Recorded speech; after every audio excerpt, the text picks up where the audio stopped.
Mais de 85 mil cidadãos protestam nas ruas de Manaus e, diante do clamor da sociedade, deputados do Amazonas avaliam o momento histórico e que mudanças podem ocorrer no Brasil. E na edição do Alean Notícias de hoje, você também vai ver os principais fatos da semana no Parlamento Estadual. A Assembleia autoriza o Executivo contrair crédito junto ao Banco Interamericano de Desenvolvimento para a execução de programas educacionais no Estado. Comissão de Constituição e Justiça da Alean aprova 3 propostas de emenda à Constituição que prevêem mais de 100 mudanças na Carta Magna. Poder Legislativo assina acordo de cooperação para o fortalecimento da Lei Maria da Penha. Deputado Marcos Rota denuncia a compra de cimento contrabandeado para uso nas construções da capital e alerta a população sobre os riscos da aquisição do material.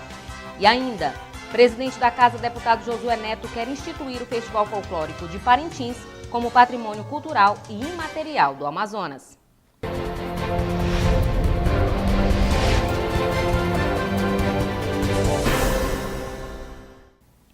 20 de junho de 2013, um dia que vai ficar marcado na história. Milhares de pessoas vão às ruas de Manaus e, em protesto, clamam por políticas públicas efetivas em diversos setores. O manifesto, na maioria pacífico, terminou em violência e destruição.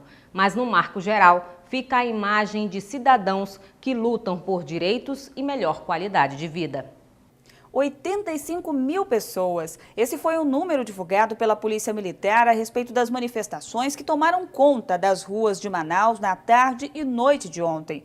Um dia que os manauaras jamais vão esquecer. Os números são expressivos, que somados revelam a 3ª maior manifestação do país.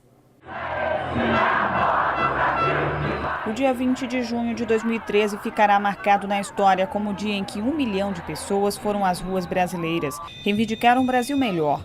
Melhor na mobilidade urbana, melhor na saúde, melhor na educação, melhor nas práticas públicas.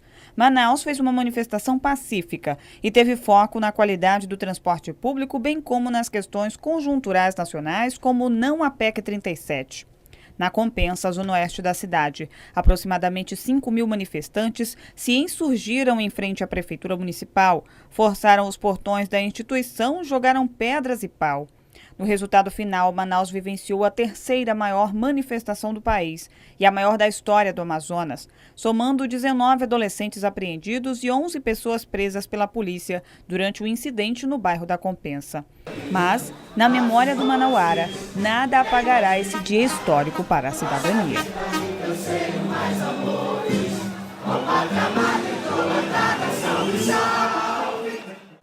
E no quadro Opinião Parlamentar de hoje, diversos deputados avaliaram o momento histórico e como o Brasil será conduzido a partir de agora. A sociedade está dizendo o seguinte: estou em alerta, eu quero que os meus direitos sejam assegurados, eu quero que a justiça aconteça. Então, querendo ou não, eu entendo que este é o momento para todas as estruturas de poder e para a iniciativa pública e privada ficar atento aos clamores das ruas. Eu creio que essa leitura nós temos que fazer. O pequeno descontrole da inflação começa a bater nas portas da classe média e a inflação, o controle da inflação foi o maior patrimônio que o Brasil conquistou nos últimos anos, então a classe média reage a isso, e o ínfimo crescimento do PIB vai gerando desemprego no presente e criando perspectiva de geração de desemprego no futuro. Então acho que tem aspectos políticos, éticos e também aspectos econômicos que justificam essas manifestações. O Brasil está sendo passado a limpo e toda a movimentação popular ela é importante, isso é democracia. Eu entendo que o Brasil tem, através dos movimentos sociais, da sua população, essa força que é tão necessária e que sirva para todos nós como um momento de avaliar o que está acontecendo. A população começa a despertar. Por exemplo, Figueiredo, a prefeitura fazendo aí contratações milionárias para shows na época da festa de Figueiredo, mas não tem uma educação de qualidade, não tem uma saúde de qualidade. Então, essa questão do circo na frente do pão, o povo está dizendo não, o circo não pode sobrepor o pão. Está começando a haver, sim, uma consciência nova de que não basta programas sociais paliativos. O Bolsa Família é importante, mas não é suficiente. A desigualdade continua. E uma coisa que a gente tem que ressaltar, os jovens e grande parte da população não se sente mais representada por esse sistema político. Os brasileiros estão trazendo às ruas uma insatisfação que, na minha opinião, ela é acumulada de anos, de décadas, e que eclodiram agora, no momento em que novas administrações municipais tiveram que enfrentar aí esse problema crônico, Brasil afora, que é do transporte coletivo. O Brasil, eu acho que está mostrando, mais uma vez, a população de que está insatisfeita com muitas estruturas políticas, né, institucionais que nós temos, e cobrando mudanças. Isso é muito bom. Eu acho que esse é, mais uma vez, uma forma de pressionar estruturas que estão atrasadas, como o próprio judiciário, como o poder legislativo, que pouco ouve a população. É a manifestação popular, é a liberdade do povo em ir às ruas de maneira democrática, soberana, falar e transmitir para todos nós, da classe política e executiva, que temos a responsabilidade de administrar e de governar e de representar os poderes, de servir de lição para ter a percepção de ouvir, de ver, de aprender e contribuir para o aperfeiçoamento democrático brasileiro. A população brasileira está insatisfeita com a classe política, né? De uma forma bem ampla, é isso. Então essas pessoas que estão indo à rua para cobrar mobilidade urbana, reclama-se muito da falta da qualidade, do preço desses transportes, mas também não é só isso, né? A questão da corrupção, entre outras situações. Na Assembleia, um dos líderes do movimento estudantil Guerreiros do Brasil veio à tribuna para cobrar a redução da tarifa do transporte coletivo e pedir o comprometimento da classe política com a juventude do Estado.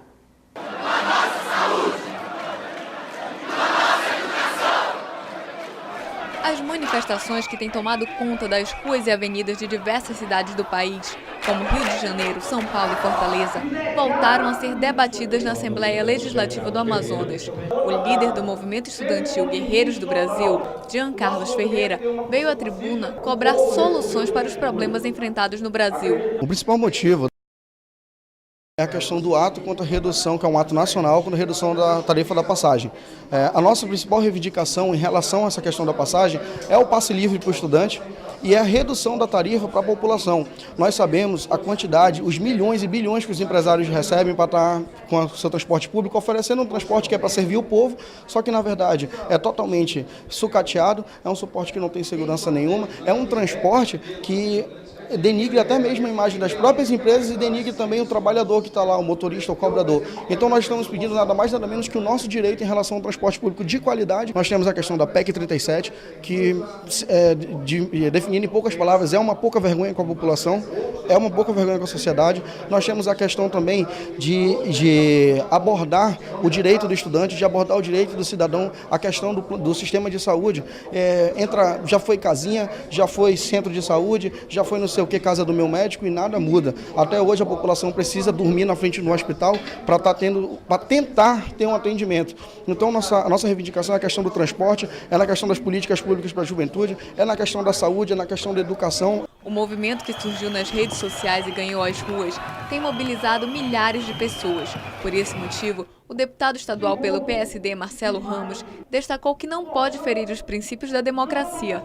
Para o parlamentar, todos têm o direito de se manifestar, mas não há espaço para exigir que os partidos políticos não participem das manifestações. Eu entendo que nessas manifestações o vandalismo deve ser combatido com força e com a mesma força deve ser combatido o discurso fascista. Porque política, sem político e sem partido, só tem um caminho, que é a ditadura. Mussolini era contra partido e contra político, Hitler era contra partido e contra político. As primeiras coisas que eles tomaram para implantar suas ditaduras foi acabar com os partidos e com os políticos. Vários parlamentares também se pronunciaram sobre as manifestações e mostraram apoio ao movimento que tem fortalecido a democracia e ressaltaram que a classe política precisa refletir sobre a sua atuação. O político precisa estar sensível a essa questão, né? Se hoje a classe política tem um desgaste e uma credibilidade muito pequena com relação à concepção do povo brasileiro, só a própria classe política, somente os políticos, de uma maneira generalizada, podem mudar essa concepção e esse conceito. Vejam que a própria presidente da República, num ato extremo de humildade, reconheceu que o país atravessa um momento problemático em várias áreas públicas e é interesse do próprio governo federal rever isso. Mas isso precisa ser feito também de cima para baixo, né? Das prefeituras, dos governos, da presidência da República. É momento do Brasil compreender, a classe política e os políticos compreenderem que nós estamos recebendo um recado claro, direto. Eu acho que essa manifestação, elas mostram que a sociedade está insatisfeita em relação a muitas questões de responsabilidade do poder público. Então, em relação ao transporte coletivo, a juventude cobrando providência, passe livre, qualidade, preço justo, né? Que o preço aumentou, a tarifa em todas as cidades, né, no Brasil. E, por outro lado, aproveitando também para cobrar providências em relação a outras questões, como saúde, educação, combate à corrupção. Então, a manifestação é bem-vinda, é necessária, é fundamental. Eu espero que não fique só em um ou outro dia, que seja algo permanente. Em outros países, você tem manifestações constantes em relação a vários temas e, portanto, isso influencia nas decisões dos políticos eleitos pela população. Nesta quinta-feira, foi a vez da população manauara ir às ruas. Milhares de pessoas tomaram conta do centro da cidade e saíram em marcha pelas ruas para protestar contra a corrupção, o uso indevido do dinheiro público e a tarifa de transporte coletivo. Esta semana, a Assembleia Legislativa do Amazonas aprovou 6 mensagens governamentais e um projeto de resolução legislativa de autoria do deputado Abdallah Frache. A partir de agora, a Casa deve se concentrar na análise da Lei de Diretrizes Orçamentárias e na prestação de contas do governador. As 2 matérias devem ir a plenário antes do recesso. Dos 28 projetos apresentados na Comissão de Constituição e Justiça, 27 foram aprovados e um retirado de pauta. O vice-presidente da comissão, deputado Sinésio Campos, destacou a rapidez com que os projetos têm tramitado na Casa. A Comissão de Constituição e Justiça vem dando celeridade e não está engavetando matérias, né? Tanto de ordem das mensagens de governo, como também as proposituras dos deputados estaduais, ou seja, eu fico aqui como vice-presidente da comissão, tendo em vista o presidente Davi Almeida, está sendo célere e algo que é extremamente importante para a sociedade saber, é que todas as matérias em pauta no dia de hoje foi deliberado. O presidente da comissão, Davi Almeida, destacou que a matéria retirada de pauta foi uma atitude voluntária dos parlamentares para que seja adequada à legislação em vigor e reapresentada. A Comissão de Constituição e Justiça cumpre o seu papel e agora envia esses projetos aqui aprovados para o apoio legislativo, para que o apoio legislativo possa abastecer o plenário de matérias para a votação. Portanto, as matérias aprovadas hoje na Comissão de Constituição e Justiça estão aptas a serem votadas no plenário. Dentre os projetos apresentados, um de autoria do deputado Marcelo Ramos, que institui uma política de incentivo ao uso da bicicleta no Estado. Outra proposta foi do deputado Vanderlei Dallas, que dispõe sobre a obrigatoriedade de supermercados divulgarem a validade dos alimentos em promoção, e um de autoria do presidente da Casa, deputado Josué Neto, que considera o Festival Folclórico de Parintins como patrimônio cultural e imaterial do Amazonas. A iniciativa do deputado Josué Neto oportuniza ao festival uma série de suportes financeiros e técnicos, inclusive facilita a criação de museus e centros de documentação sobre a cultura dos bumbás. E os deficientes visuais também receberam destaque entre as propostas dos parlamentares. O relator deputado Marcelo Ramos concedeu parecer favorável ao projeto de lei do deputado Arthur Bisneto, que visa assegurar aos portadores de deficiência visual o direito de receber boletos de contas confeccionados em braille, e o que determina que os semáforos em locais de travessia de pedestres possuam sinais sonoros para a orientação dos deficientes visuais. A iniciativa deste último foi da deputada Conceição Sampaio, que também recebeu o parecer favorável do deputado Orlando Cidade. E a Comissão de Constituição, Justiça e Redação da Assembleia Legislativa analisou esta semana 28 projetos. Desse total, 27 foram aprovados. Um deles, de autoria do presidente da Casa, deputado Josué Neto, considera o Festival Folclórico de Parintins como patrimônio cultural e imaterial do Amazonas. O projeto de autoria do deputado Josué Neto, presidente do Legislativo Estadual, que passa a considerar o Festival Folclórico de Parintins como patrimônio cultural e imaterial do Amazonas, foi aprovado pela Comissão de Constituição e Justiça na segunda-feira, dia 17, e deverá ir a plenário para votação ainda esta semana. A proposta oportuniza ao festival uma série de suportes financeiros e técnicos, inclusive facilitando a criação de museus e centros de documentação sobre a cultura dos bumbás parintinenses. A iniciativa de Josué Neto é o primeiro passo para que o Festival de Parintins, um dos 3 maiores eventos culturais do Brasil, ao lado dos carnavais carioca e baiano, se torne patrimônio cultural e imaterial nacional. Ao longo dos anos, a cultura parintinense se tornou uma espécie de porta-voz do Amazonas em todo o Brasil. Artistas parintinenses, figurinistas, escultores, pintores e outros tipos de cenógrafos já são presença obrigatória nos grandes eventos culturais brasileiros, tanto em escolas de samba carioca quanto em espetáculos de abertura da Copa das Confederações. Segundo Josué Neto, Parintins forjou uma marca positiva do Amazonas e isso precisa ser reconhecido. Esse projeto vai fazer com que Parintins possa receber novos investimentos, novos recursos, não só do Ministério da Cultura, mas também de organizações internacionais.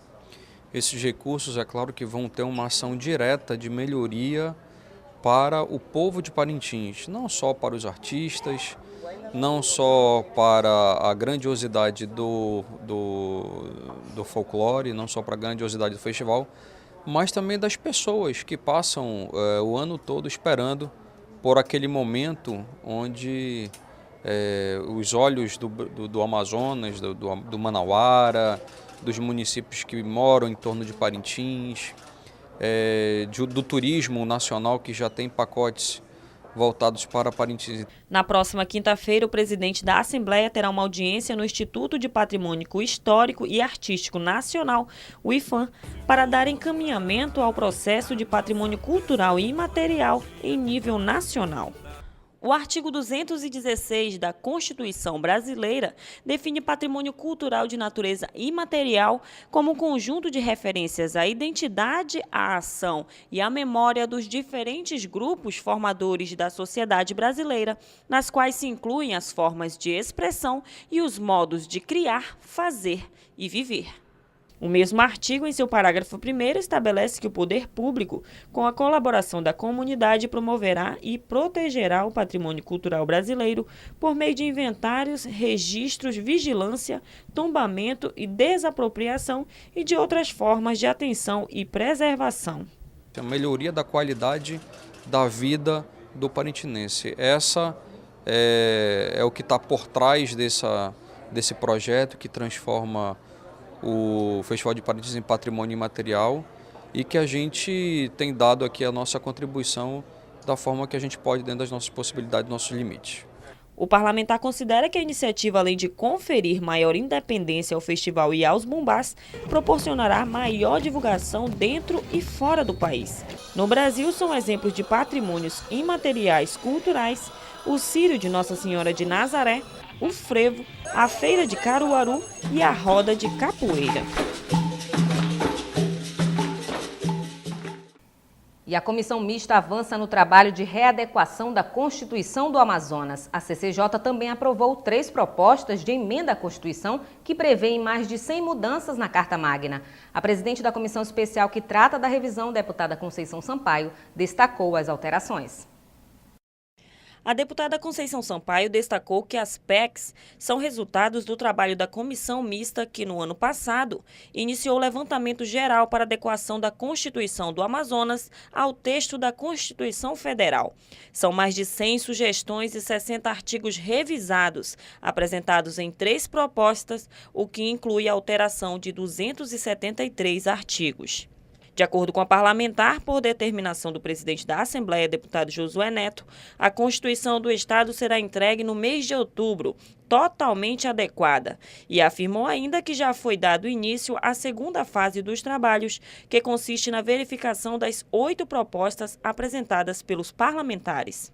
Na segunda fase, nós vamos fazer uma avaliação das PECs dos parlamentares que aqui já estavam na casa. São um número de 8 PECs.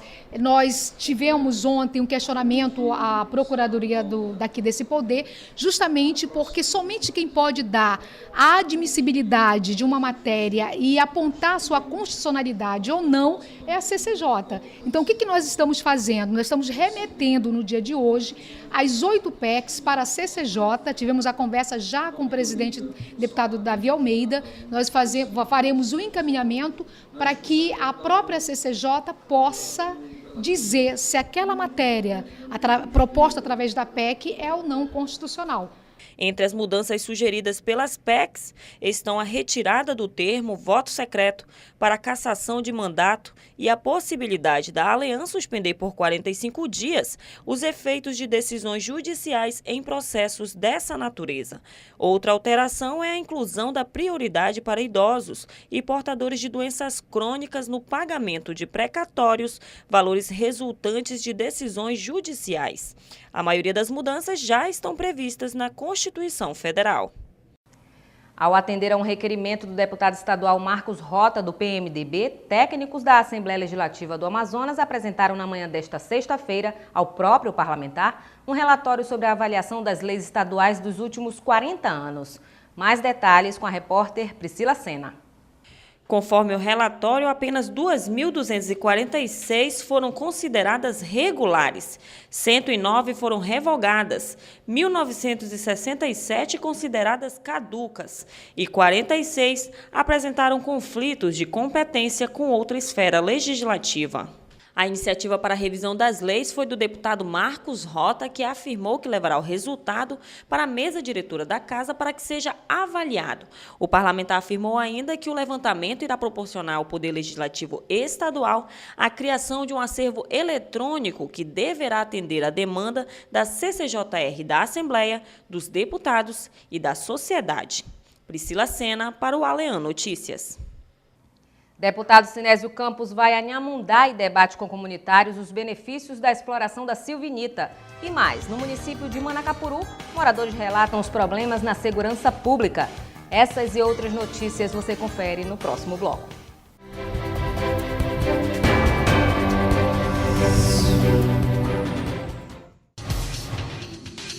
Quer saber mais sobre o que está acontecendo na Assembleia Legislativa?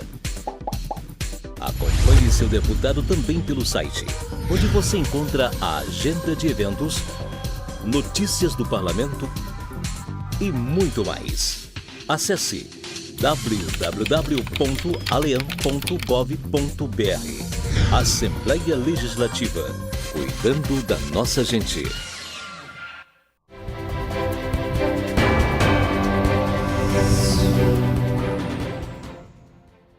O presidente da Comissão de Minas, Gás e Energia da ALEAN, deputado Sinésio Campos, realizou uma audiência pública no município de Inhamundá. A exploração da silvinita, principal matéria-prima para a produção de fertilizantes e adubos, foi o ponto principal das discussões. Atualmente, para atender a demanda do setor primário, o Brasil compra de outros países 92% do mineral. A reportagem é de Raoni Oliveira e Gildo Smith. Desde a década de 80, o governo federal tem conhecimento de uma jazida sob solo amazônico, que pode tornar o país autossuficiente na produção do potássio.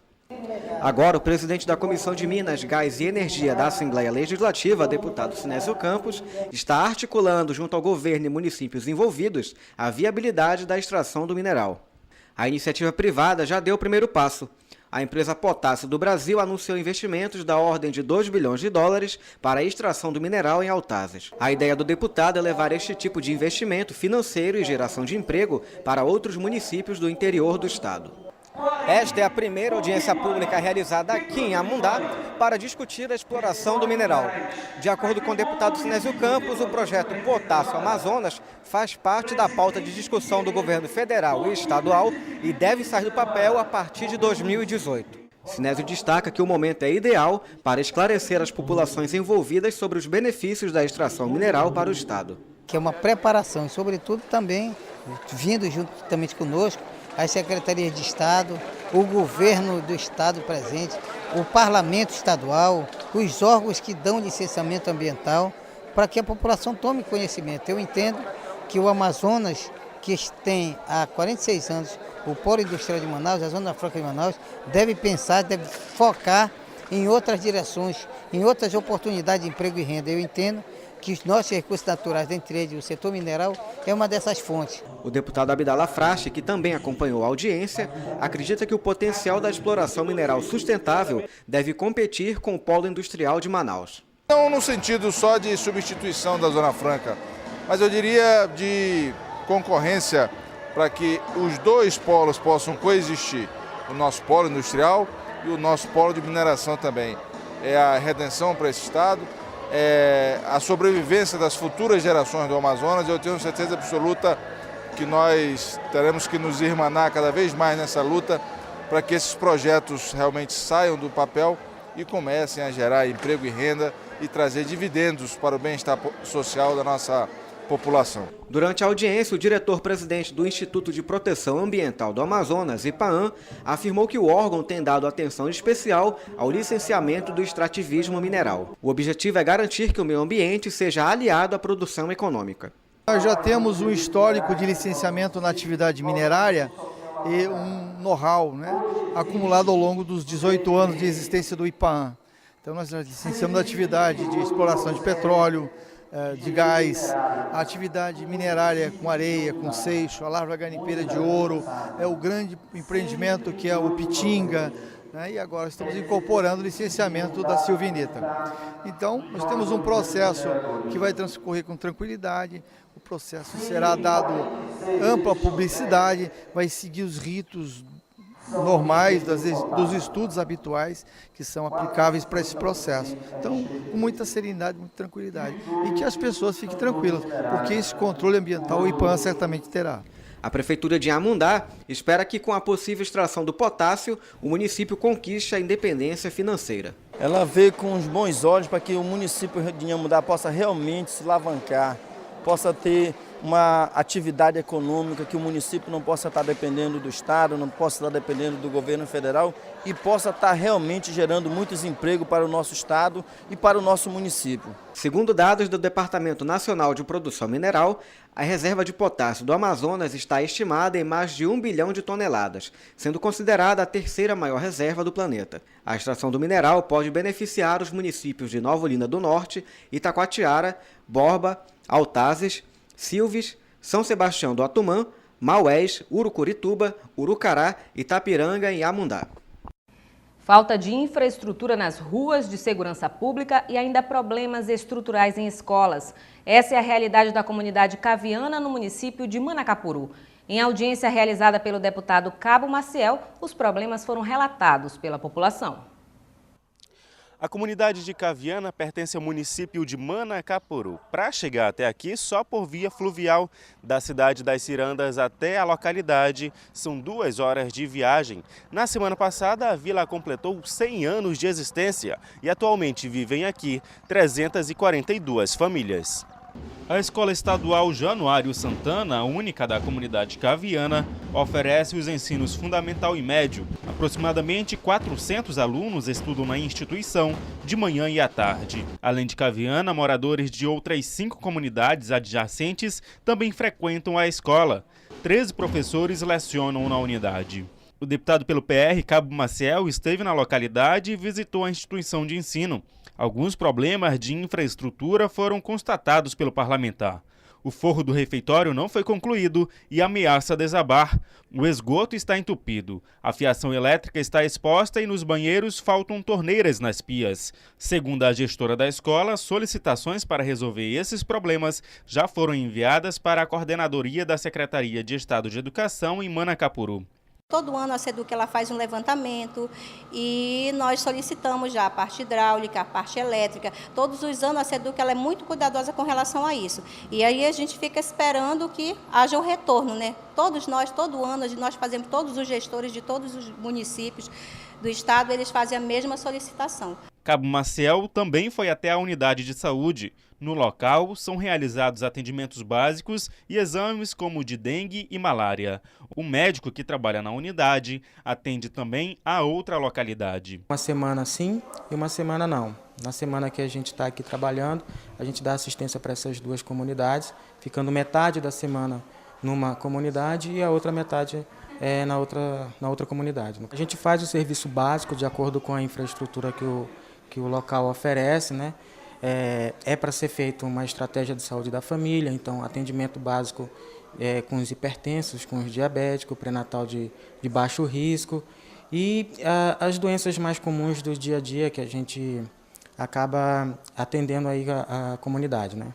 A infraestrutura das ruas de Caviana é precária. Em períodos de chuva, os moradores sofrem ainda mais. A iluminação pública também é ineficiente e foi denunciada pelos populares. A gente precisa tratar isso com o secretário Rocieli urgentemente. Mais grave do que está o forro para desabar é a questão das crianças usar o banheiro, que estão com os vasos entupidos, e sair do banheiro não ter água para lavar a mão. E isso é muito ruim. E a questão do esgoto, de repente pode ter uma epidemia dentro da escola. A fossa está transbordando dejetos fora ali na área, nas dependências externas da escola. O mau cheiro é muito grande. No posto médico, tenho visitado muitos dentro do estado todo e faço uma avaliação positiva. Encontrei médico, encontrei enfermeiro, encontrei técnico e tem 4 auxiliares. Estes problemas foram denunciados por populares durante a audiência pública, realizada pela Comissão de Segurança da Assembleia Legislativa, presidida por Cabo Maciel. A comunidade compareceu e participou diretamente das discussões, fazendo questionamentos e cobranças para as autoridades presentes, como as polícias civil e militar, representante da Eletrobras Amazonas Energia e o vereador Francisco Bezerra, que representou a Prefeitura de Manacapuru.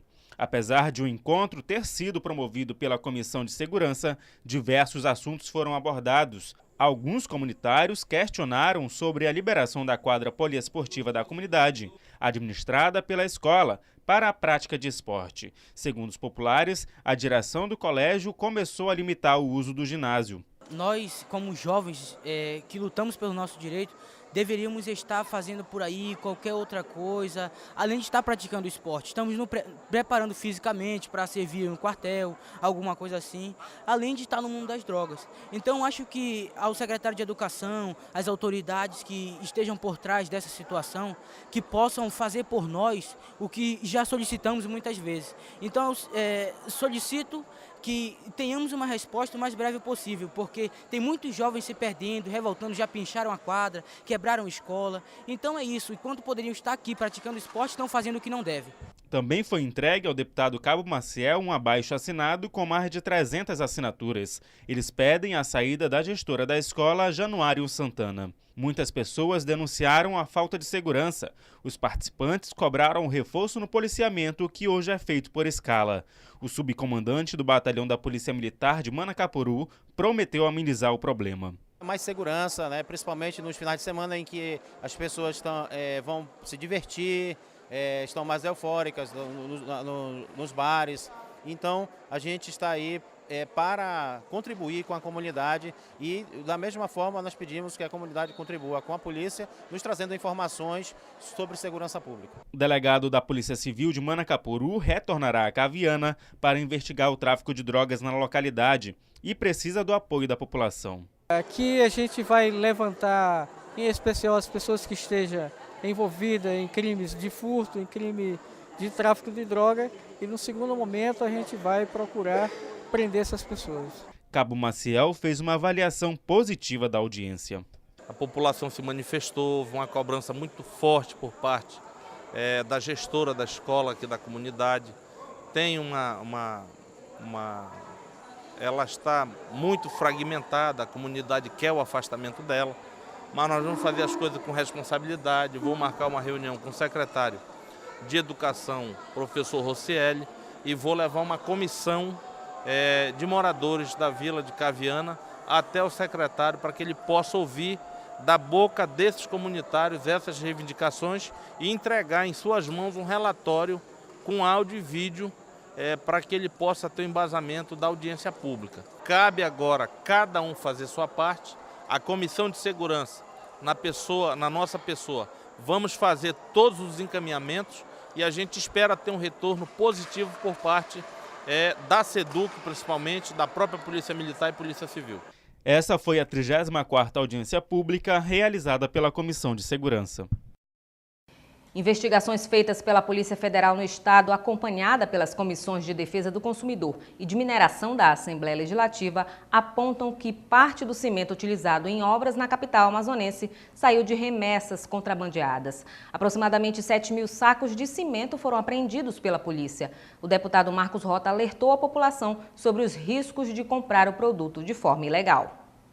O presidente da Comissão de Defesa do Consumidor, deputado Marcos Rota, e o presidente da Comissão de Geodiversidade, Recursos Hídricos, Minas, Gás e Energia, deputado Sinésio Campos, estiveram reunidos na última quarta-feira com o superintendente da Polícia Federal, delegado Sérgio Fontes, para relatar denúncias de que há no Amazonas comércio de cimento de procedência duvidosa. A nossa grande preocupação é com relação à qualidade desse cimento que pode estar sendo comercializado nos municípios do interior do Amazonas e também na construção civil pública e privada da capital.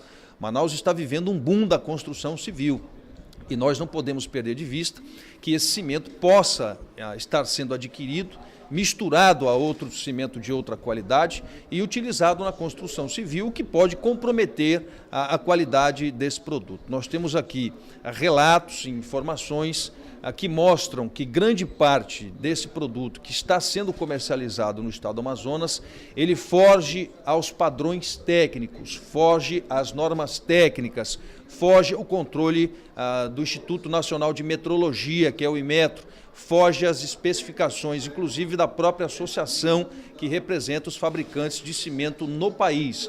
Uma operação conjunta da Polícia Federal e Receita Federal já apreendeu em Tabatinga 7.000 sacos de cimentos oriundos do descaminho e do contrabando. O presidente da Comissão de Geodiversidade, Recursos Hídricos, Minas, Gás e Energia reforçou que o cimento de baixa qualidade pode comprometer a estrutura de obras públicas e privadas na capital e interior do estado. Então, o que nós observamos na Comissão de Mineração, junto com a Comissão de Defesa do Consumidor, é que está acontecendo a comercialização de cimento aqui no Amazonas, de procedência de outros países, sem as normas técnicas sendo atendidas. Então, o que nos preocupa é que isso causa problema ao patrimônio, causa hoje evasão de receitas para o Estado, mas, sobretudo, a qualidade das obras.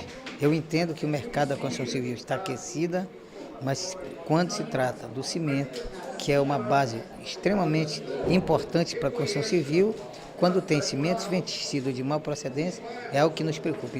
Será realizada uma operação no Amazonas para combater o comércio ilegal de cimento, proveniente de cidades como Portugal, Venezuela, Trinidade e Tobago. A fiscalização será realizada em parceria da Assembleia Legislativa, Instituto de Pesos e Medidas, Receita Federal, Polícia Federal e Sindicato da Construção Civil. E esta semana o Senado aprovou um projeto popularmente conhecido como a Lei do Ato Médico. De acordo com a matéria, ficam definidos atos que só poderão ser executados por médicos e não mais por outro profissional. O assunto repercutiu na Assembleia Legislativa do Amazonas. Embora a profissão seja milenar, o trabalho do médico ainda não possuía nenhuma legislação brasileira das atribuições a serem realizadas. Mas após 12 anos de tramitação, o projeto de lei aprovado no Senado regulamenta a profissão médica ao estabelecer atos privativos a este profissional. Segundo o texto, são atribuições dos médicos os diagnósticos de doenças, a prescrição de tratamentos e a indicação de cirurgias.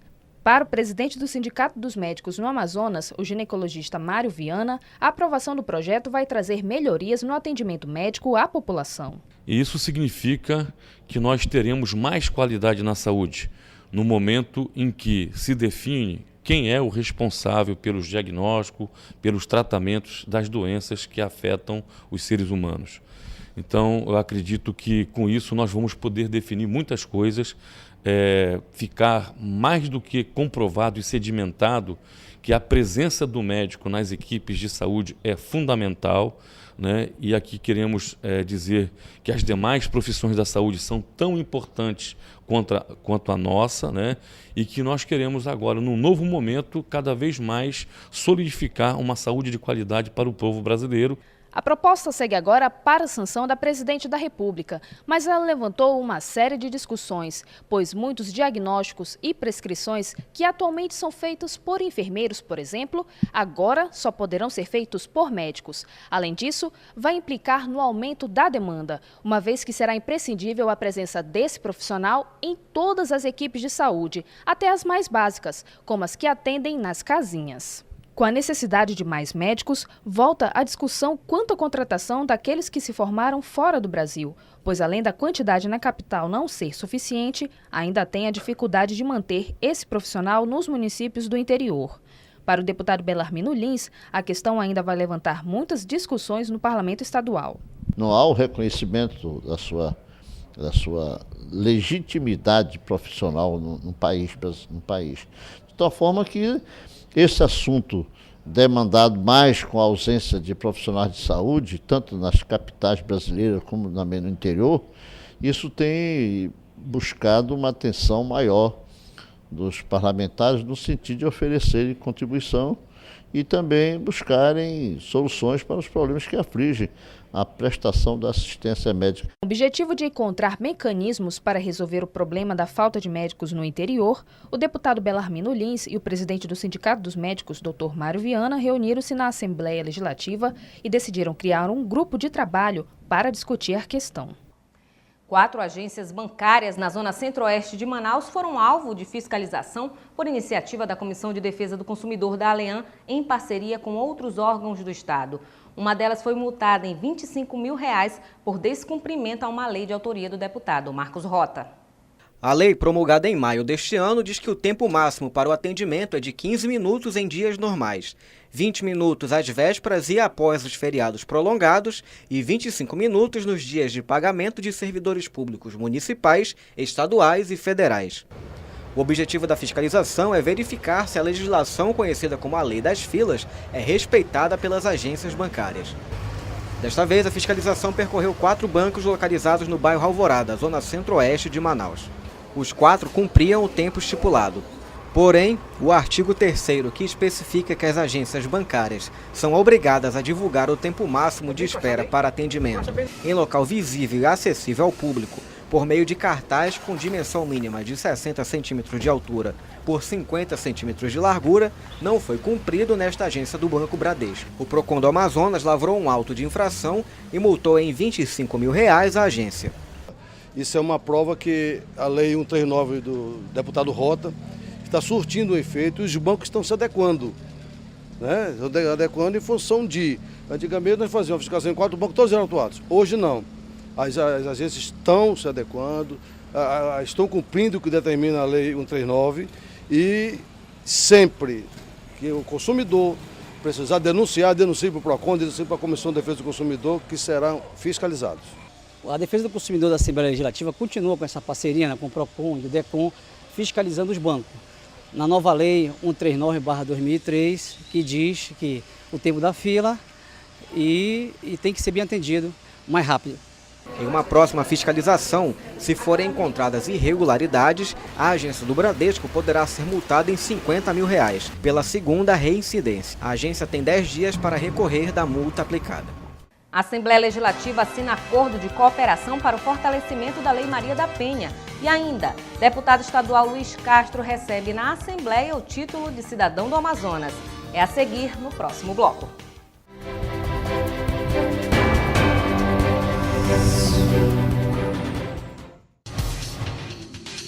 Quer saber mais sobre o que está acontecendo na Assembleia Legislativa?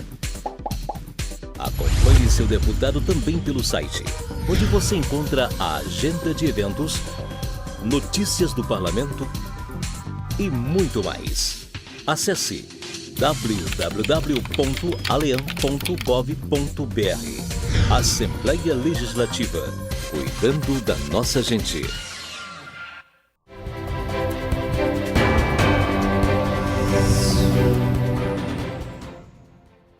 O Poder Legislativo aderiu ao termo de cooperação técnica junto com outros órgãos do Estado para fortalecer a campanha nacional Compromisso e Atitude pela Lei Maria da Penha. O acordo foi assinado na última quarta-feira. A assinatura do Acordo de Cooperação Técnica é a união dos órgãos para assegurar o direito da mulher e o cumprimento da Lei Maria da Penha. Fazem parte da parceria a Defensoria Pública, a Secretaria de Justiça, Ministério Público do Estado, Secretaria de Segurança, a Ordem dos Advogados do Brasil no Amazonas, o Tribunal de Justiça e a Assembleia Legislativa. A assinatura do acordo foi por meio da Secretaria de Governo. Para a secretária executiva de Políticas para as Mulheres do Estado, o compromisso assumido por cada órgão foi só o primeiro passo para a ampla divulgação da lei. O que a gente precisa é isso, é tirar as políticas do papel, tirar a boa vontade do papel.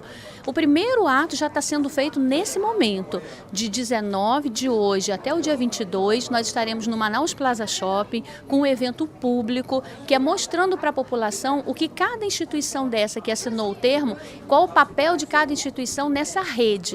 O objetivo da campanha Compromisso e Atitude pela Lei Maria da Penha é unir e fortalecer os esforços nos âmbitos municipal, estadual e federal para dar celeridade ao julgamento de casos de violência contra a mulher e ainda garantir a plena aplicação da Lei Maria da Penha.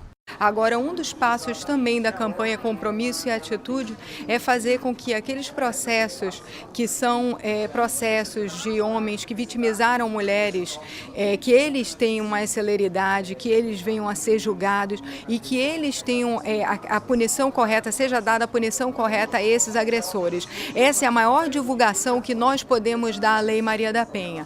É a certeza de que ela está sendo cumprida de maneira correta e eficaz. Entre 1980 e 2010, mais de 92 mil mulheres foram assassinadas no Brasil, de acordo com o Instituto Sagari. Segundo a titular da Delegacia Especializada em Crimes contra a Mulher, as denúncias se tornaram mais frequentes depois da criação da lei. Cada vez mais nós temos mais denúncias que as mulheres estão criando mais credibilidade, tanto na polícia quanto na justiça de que realmente a lei está funcionando, né, que a lei funciona, é forte realmente.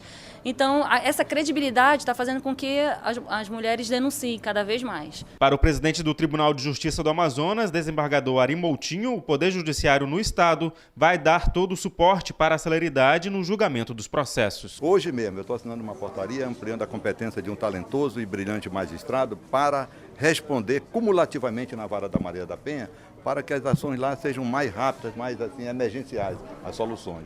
É importante o comprometimento de todos os órgãos, somando esforços para implementação e cada vez mais o crescimento do combate à violência doméstica e familiar contra a mulher. Isso só vem fortalecer os órgãos e a integração entre eles para que nós possamos, de forma efetiva, combater a violência doméstica e familiar contra a mulher no Amazonas. A presidente da Comissão da Mulher e das Famílias da Assembleia Legislativa, a deputada Conceição Sampaio, lembrou que a ALEIAN já tem uma cooperação técnica com o TJ, que cede servidores do Parlamento para a vara especializada de crimes contra a mulher. É a determinação do deputado Josué Neto que, de fato, a Assembleia possa fazer parcerias para construir, não somente em relação às mulheres, nesse caso especificamente para as mulheres, mas que a gente possa construir uma sociedade mais justa e igualitária.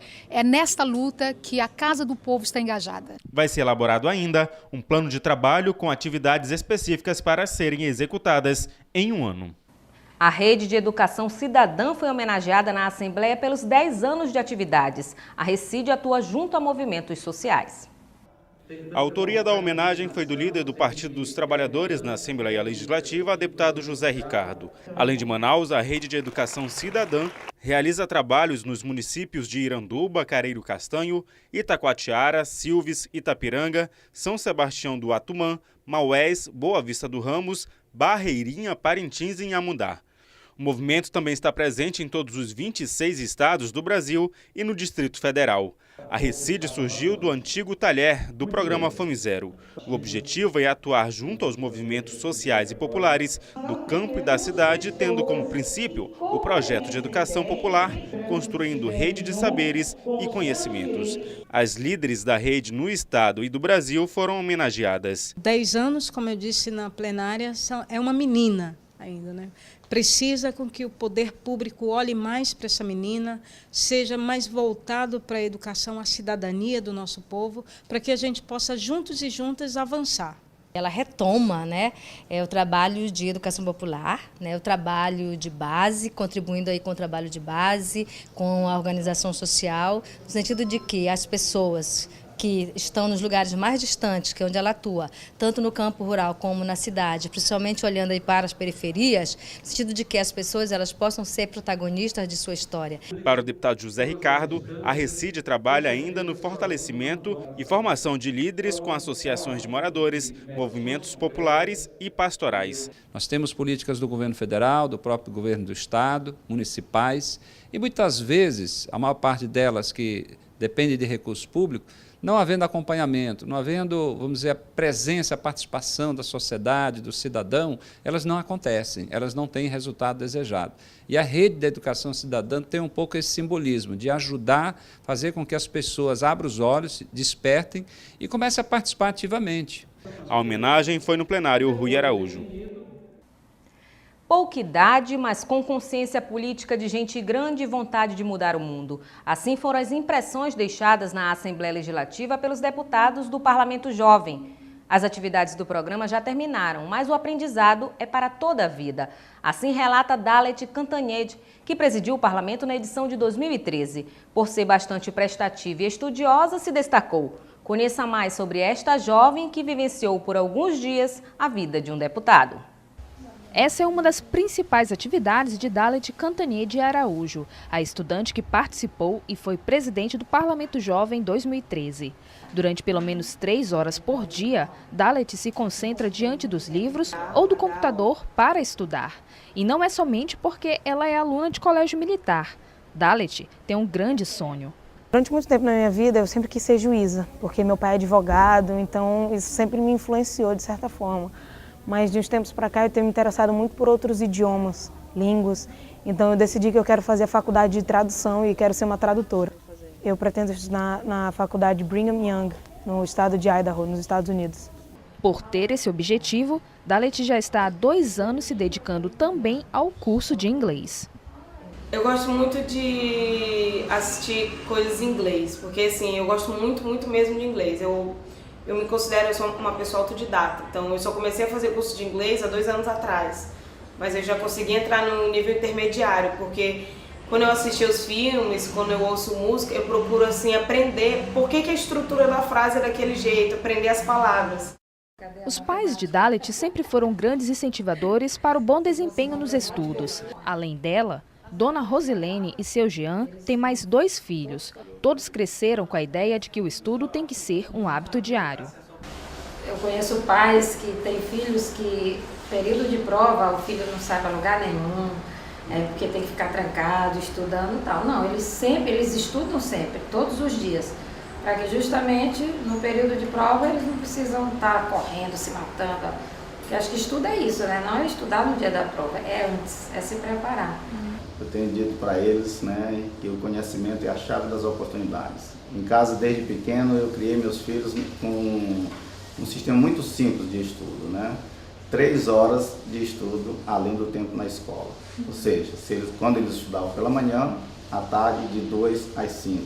Quando estudavam de tarde, de 8 às 11.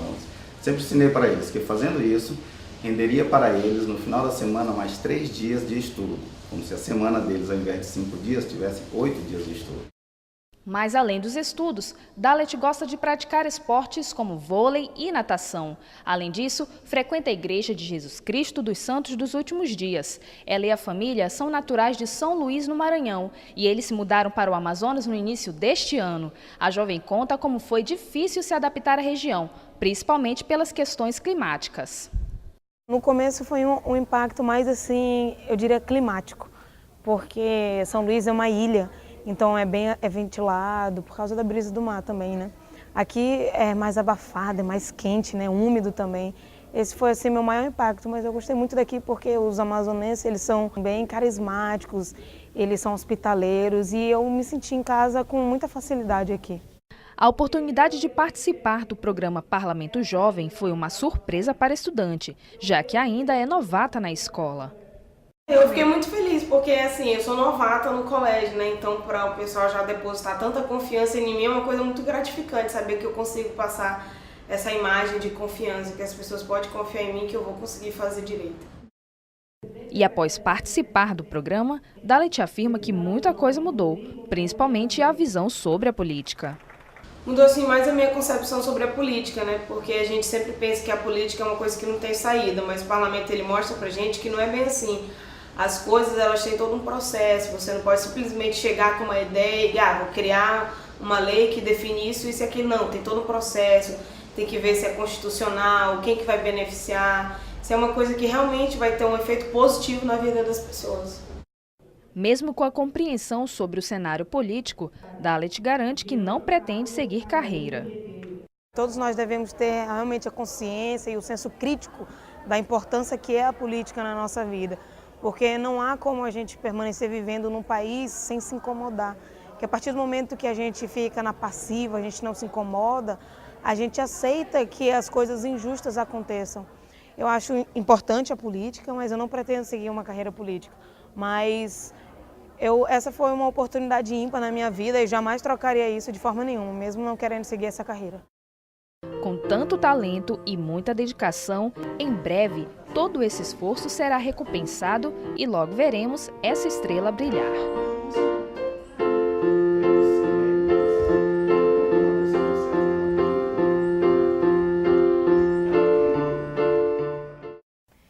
E o deputado estadual pelo PPS, Luiz Castro, recebeu o título de cidadão do Amazonas na Assembleia. A homenagem foi proposta pelo colega parlamentar Marcelo Ramos. Luiz Castro é reconhecido pela atuação no setor primário. Já foi professor e prefeito de Envira, município a 1.208 quilômetros de Manaus, sendo também o prefeito mais jovem do Amazonas, com apenas 23 anos. Construiu o primeiro hospital no município e levou à localidade as primeiras sementes de café robusta. O parlamentar também atuou como secretário de Estado frente à Secretaria de Estado da Produção Rural, SEPRO, onde reestruturou o Instituto de Desenvolvimento Agropecuário e Florestal, IDAM, e valorizou os técnicos e a infraestrutura de produção rural. É uma coisa, para mim, nova. Eu já recebi título de cidadão nos municípios, alguns municípios, mas aqui é uma coisa que tem uma referência mais ampla. Para mim, que saí muito jovem de São Paulo para morar no Amazonas, é uma honra muito grande receber esse título. Eu nunca fui muito afeito a medalhas, a homenagens, nem mesmo no meu aniversário eu gosto desse tipo de... Prefiro comemorar as coisas em família, mas esse título especialmente ele tem um significado muito grande porque realmente me dá a sensação de que eu tenho este compromisso com o município, com os estados, com o estado do Amazonas, com o nosso povo amazonense, como um referencial de vida na minha atividade política. Marcelo Ramos, autor da proposta, reforçou que o título de cidadão amazonense é um reconhecimento pelo trabalho realizado pelo parlamentar em favor dos cidadãos amazonenses e destacou a conduta ética e democrática de Luiz Castro. O deputado Luiz Castro eu conheci no exercício da atividade parlamentar aqui e por ele passei a ter absoluta admiração, respeito pela conduta dele parlamentar, pela conduta dele como homem público. É um homem que tem uma vida pública longa no estado do Amazonas, uma vida pública marcada pela correção, pelo espírito democrático, pela ética, e já é amazonense há muito tempo. Nós estamos apenas consolidando algo que o estado do Amazonas deve oferecer ao deputado Luiz Castro. O título de cidadão do Amazonas é concedido a pessoas que tenham prestado ao Estado e ao povo relevantes serviços em qualquer campo de atividade pessoal e possua conduta ilibada. Cavaleiro olímpico, o capitão Alberto Bernardo Azevedo vem a Manaus e troca experiência com atletas da capital. A iniciativa do encontro foi da Comissão de Esporte e Lazer da Assembleia, que apoia a primeira Copa de Hipismo do Amazonas. Participaram da palestra os deputados Marcelo Ramos, representando a Comissão de Esporte e Lazer, e Luiz Castro, representando a Comissão de Meio Ambiente, além de vários jovens praticantes de equitação. Os deputados Marcelo Ramos e Luiz Castro destacaram a importância do evento no sentido de contribuir para o esporte amazonense. É sempre uma alegria receber um expoente do esporte brasileiro. O Amazonas tem certa tradição no hipismo, um esporte que vem crescendo, e nós esperamos que a experiência dele possa qualificar e servir de exemplo para os nossos atletas. Ele é um esporte fascinante. Quem o pratica gosta muito. O cavalo ajuda também muito no desenvolvimento psíquico, psicológico das gerações mais jovens. Crianças e adolescentes que praticam o hipismo costumam ficar mais calmos, mais concentrados no estudo, mais disciplinados. É um esporte que ajuda muito no desenvolvimento psicomotor da juventude e das crianças. Portanto, é um esporte que deve ser apoiado e que deve ser contemplado, principalmente por essas iniciativas muito bem-vindas de trazer gente que pode colaborar para o desenvolvimento do esporte aqui no Amazonas. Pentacampeão português e campeão europeu, capitão Leite Rodrigues, falou aos participantes sobre a história do hipismo, experiências em competições e a importância da sintonia entre o cavaleiro e o animal. Os amazonenses tiveram a oportunidade de conhecer um pouco da vida esportiva do cavaleiro olímpico de Barcelona de 1992. Capitão Leite Rodrigues está em Manaus desde segunda-feira, ministrando aula prática a alunos de hipismo, que, segundo o capitão, servirá para ajudar em aspectos técnicos e fortalecer o que já vem sendo trabalhado nos alunos de base. A falar de equitação, de um desporto que eu entendo que deve ser apoiado, porque é um desporto que obriga a juventude a trabalhar e a empenhar-se, e hoje em dia transmite valores de coragem, de abnegação e de responsabilidade que é fundamental transmitir aos jovens.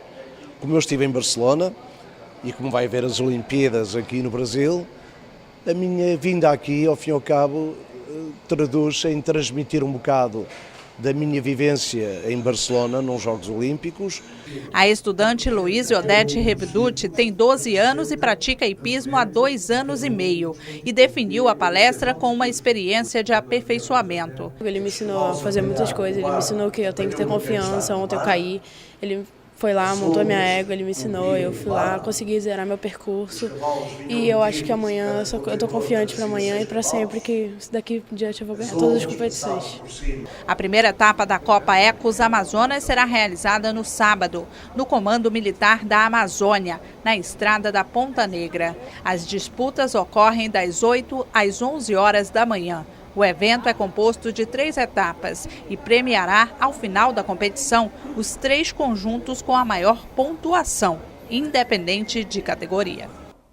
E nós ficamos por aqui. Para sugestões de reportagem, tvalean@alean.gov.br.